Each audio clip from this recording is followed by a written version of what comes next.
नमस्कार। चलिए आज बात करते हैं एक ऐसे साप्ताहिक इंजेक्शन के बारे में जिसने ना पूरी दुनिया में एक तरह की हलचल मचा दी है। सोचिए, एक ऐसा इंजेक्शन जो बहुत तेजी से वजन घटा सकता है और अब ये क्रांति भारत के दरवाजे पर भी दस्तक दे चुकी है। तो आइए जरा इसे और गहराई से समझते हैं। जी हाँ, यही वो दावा है जिसकी वजह से अमेरिका जैसे देशों में इन दवाओं की शॉर्टेज हो गई थी। कई सेलिब्रिटीज इसका इस्तेमाल करने लगे। मतलब कोई मुश्किल डाइट नहीं, घंटों जिम में पसीना नहीं बहाना, बस हफ्ते में एक इंजेक्शन।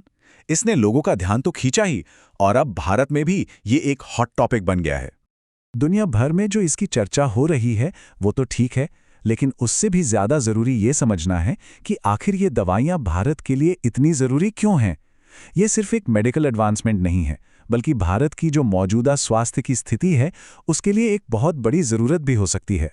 जरा इस आंकड़े पर गौर कीजिए, 7.7 करोड़। भारत में इतने लोग टाइप 2 डायबिटीज के साथ जी रहे हैं। चीन के बाद हम दुनिया की डायबिटीज कैपिटल हैं। ये एक बहुत बहुत बड़ी स्वास्थ्य चुनौती है। और अगर भविष्य की बात करें तो अनुमान और भी ज्यादा डराने वाले हैं। मशहूर मेडिकल जर्नल द लैंसेट की एक स्टडी कहती है कि 2050 तक 45 करोड़ भारतीय या तो ओवरवेट होंगे या मोटापे का शिकार। सोचिए, हमारे हेल्थ केयर सिस्टम पर इसका कितना जबरदस्त दबाव पड़ेगा। तो सवाल यह है कि ये इंजेक्शन आखिर काम कैसे करते हैं? क्या है इनके पीछे का साइंस? इसका जवाब हमारे अपने शरीर के अंदर ही छिपा है। एक ऐसा नेचुरल हार्मोन है जो हमें बताता है कि बस पेट भर गया है। देखिए, हमारे शरीर में एक हार्मोन होता है जिसका नाम है GLP-1। जब हम खाना खाते हैं तो ये हार्मोन रिलीज होता है और हमारे दिमाग को सिग्नल भेजता है कि भाई पेट भर गया है, अब और खाने की जरूरत नहीं है। साथ ही ये पैंक्रियास को इंसुलिन बनाने में भी मदद करता है, जिससे ब्लड शुगर लेवल कंट्रोल में रहता है। अब ओजेम्पिक और माउंजारो जैसी दवाएं क्या करती हैं? वो इसी GLP-1 हार्मोन की नकल करती हैं, लेकिन उसके असर को कई गुना बढ़ा देती हैं। इससे दिमाग को लगातार ये सिग्नल मिलता रहता है कि पेट तो भरा हुआ है, और नतीजा खाने की इच्छा ही कम हो जाती है और वजन धीरे धीरे घटने लगता है। अब इन दोनों दवाओं में भी एक बड़ा फर्क है। ओजेम्पिक, जिसका टेक्निकल नाम सेमेग्लोटाइड है, वो सिर्फ GLP-1 रिसेप्टर पर काम करता है, लेकिन माउंजारो यानी ट्रिजेपेटाइड वो GLP-1 और GIP नाम के दो अलग अलग हंगर रेगुलेटिंग हार्मोन्स पर एक साथ काम करता है।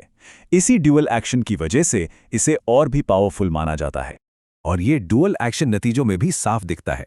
डेटा के मुताबिक मोंजारो थोड़ा ज्यादा असरदार है। इससे वजन में औसतन 21 से 22% तक की कमी देखी गई है, जबकि ओजेम्पिक से ये कमी करीब 15 से 20% के बीच रहती है।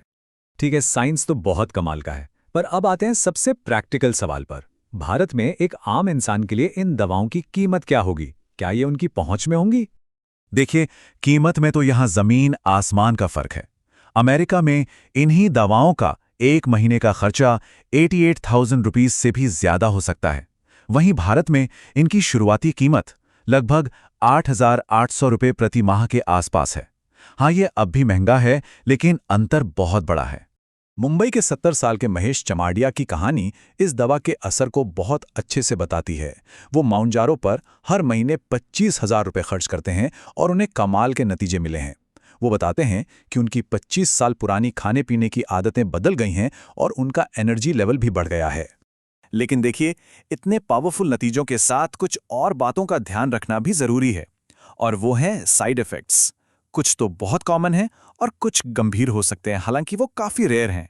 जो सबसे आम साइड इफेक्ट्स हैं उनमें जी मिचलाना, उल्टी होना, दस्त, कब्ज और थकान शामिल हैं। पर अच्छी बात यह है कि ये दिक्कतें ज्यादातर शुरुआती कुछ हफ्तों में ही होती हैं, और जैसे जैसे शरीर को दवा की आदत पड़ती है ये कम हो जाती हैं। तो ये तो हुए आम साइड इफेक्ट्स। इनके अलावा कुछ ऐसे भी रिस्क हैं जो कम देखने को मिलते हैं लेकिन ज्यादा गंभीर हो सकते हैं, और उनके बारे में जानना बहुत जरूरी है। इन दुर्लभ लेकिन गंभीर जोखिमों में पैंक्रियाटाइटिस यानी कि पैनक्रियास में सूजन, गॉल ब्लैडर की दिक्कतें, किडनी से जुड़ी परेशानियां और थायराइड ट्यूमर की वार्निंग शामिल है। अगर ऐसा कोई भी लक्षण दिखे तो तुरंत डॉक्टर से सलाह लेना बेहद जरूरी होता है। और शायद सबसे बड़ी और जरूरी बात यह है कि ये कोई 2-4 महीने का कोर्स नहीं है। कई स्टडीज में ये साफ देखा गया है कि जैसे ही दवा बंद की जाती है, ज्यादातर लोगों का वजन वापस बढ़ जाता है।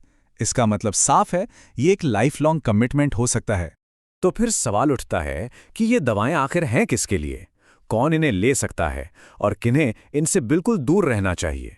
ये समझना बहुत ज़रूरी है कि ये हर किसी के लिए नहीं है। तो ये दवाएं मुख्य रूप से टाइप 2 डायबिटीज़ के मरीजों के लिए हैं या फिर उन लोगों के लिए जो मोटापे से जूझ रहे हैं, मतलब जिनका बीएमआई 30 से ज़्यादा है। वहीं जिन्हें टाइप 1 डायबिटीज़ है या जिनकी थायराइड कैंसर की कोई हिस्ट्री रही है या जो महिलाएं गर्भवती हैं, उन्हें इनसे बचना चाहिए। चलिए अब भविष्य की बात करते हैं और ये देखते हैं कि कैसे भारत इन क्रांतिकारी दवाओं को पूरी दुनिया के लिए सस्ता और सुलभ बनाने में एक अहम रोल निभा सकता है। ये कहानी सिर्फ एक दवा की नहीं है, बल्कि एक्सेस की भी है। तो भारत में इन दवाओं तक पहुंच का रास्ता कुछ ऐसा दिख रहा है। माउंजारो के मार्च 2025 में और ओजेम्पिक के दिसंबर 2025 में लॉन्च होने की उम्मीद है। लेकिन असली गेम चेंजर तारीख होगी मार्च 2026, जब सेमाग्लूटाइड का पेटेंट भारत में एक्सपायर हो जाएगा। और पेटेंट एक्सपायर होने का मतलब क्या है? इसका मतलब है जेनेरिक दवाएं। एक्सपर्ट्स का अनुमान है कि जब डॉक्टर रेड्डीज और सिप्ला जैसी भारतीय कंपनियां इसके जेनेरिक वर्जन बनाएंगी, तो कीमतों में 50 से 85% तक की भारी गिरावट आ सकती है और तब ये दवा लाखों लोगों की पहुंच में आ सकेगी।